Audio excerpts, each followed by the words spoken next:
seen Sinners. I have thoughts, I have opinions. Oh my God. Everybody might not like those opinions, but they're mine, and this is my channel, so welcome. Annie should have lived in Sinners. Now, did I take it personal because I am a spiritual black girl with great boobs? I did, because we deserve to live, okay? We do. Spiritual black girls with great boobs deserve life too. It was a beautiful film. I have many opinions, but beautiful is top of my list. I like that we're showing ourselves the way that we know to show ourselves, and you know, that's good. We deserve the representation. However,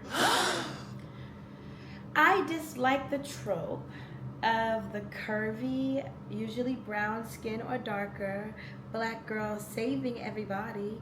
I don't like it. I don't want to save everybody. I would have loved to see her live to see Preacher Boy play the blues in his club, you know? I would have loved to see that, and I know that it was a crucial plot point. They got to be with their baby at the end. Like, I don't have any regrets for it. I understand why it was how it was.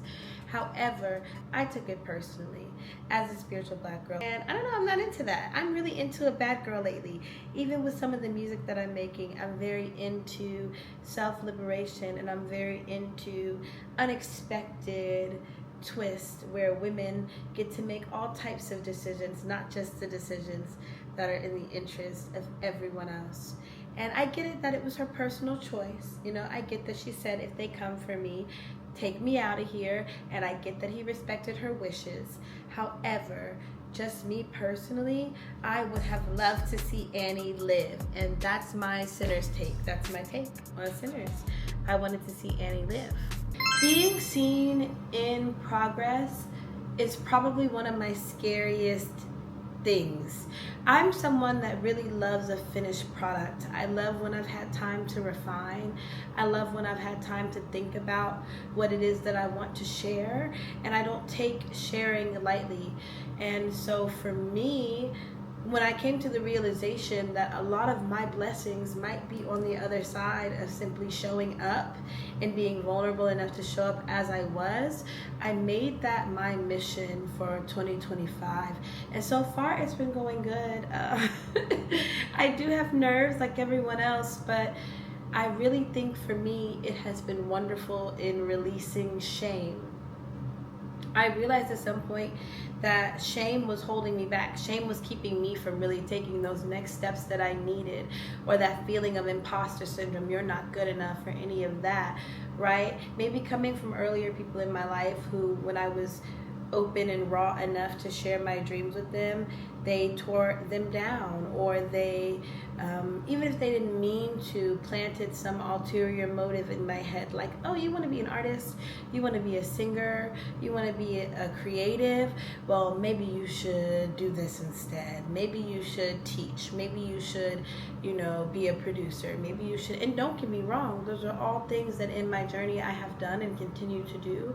I still love to produce. I produce my records, and I produce sometimes in collaboration with others.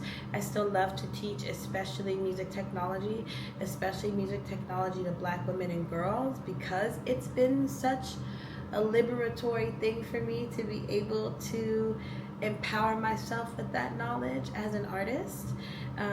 However, coming into the confidence of really saying, no, what you want is to be a recording artist. You don't want to be just the bass player. You don't want to be just the side woman.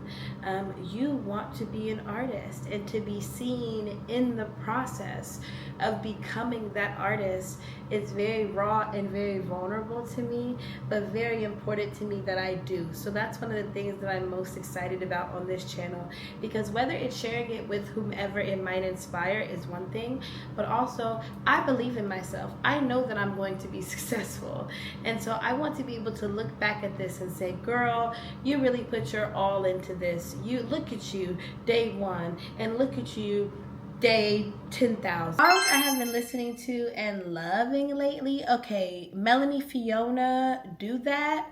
The bass is crazy. Bass is crazy on Do That. Also, Melanie Fiona in general, like, what a voice, what a writer. New girl, Josey. Girl, I love you. I love your voice. I love an Atlanta girl forever, from infinity to infinity. Okay, my whole heart. Okay. New girl, like, I'm so happy. It's on repeat. I love the direction that you're going and moving. I hope that we get more of this kind of like housey type of feel. It's so good on you, and your voice just sits so good. Also, that mix is beautiful. So Jalen, your 10s, okay. Savannah Re, I think she's from Toronto. Are you a Toronto girly? Let me know.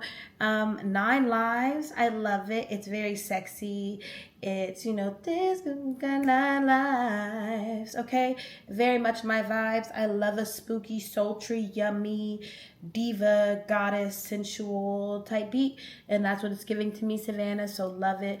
Jae Stephens, SMH, I love it. I love a song that disses the boys. I love a song that kind of talks a little bit of ish, you know, and I love it for my girls. So Jae Stephens, I think it's Stephens or the Stephens, let me know. But girly, you're giving me all the pop that I need and my whole heart. I love it. Yeah, that's what I've been listening to lately. Also, Kyle Dion, No Gravity. Yes, I think it's No Gravity, but I've been bouncing to that also. It's just such a good vibe, uplifts my energy sonically. So I've been listening to a lot of Kyle too. Leave in the comments, how was your new moon? Was it relaxing? Did you all have any revelations or things that came to you that really made you say, okay, like my revelation about being seen in process, you know? Was there something that came to you that really made you feel like, yeah, it's time? Let me know. All right, bye. Manifesting when it's my real music video. First up, it's the Anua cleansing oil. She's everything, okay? When it's my real music video, y'all, I want to do something at least once in my career with the fisheye lens. Okay? There it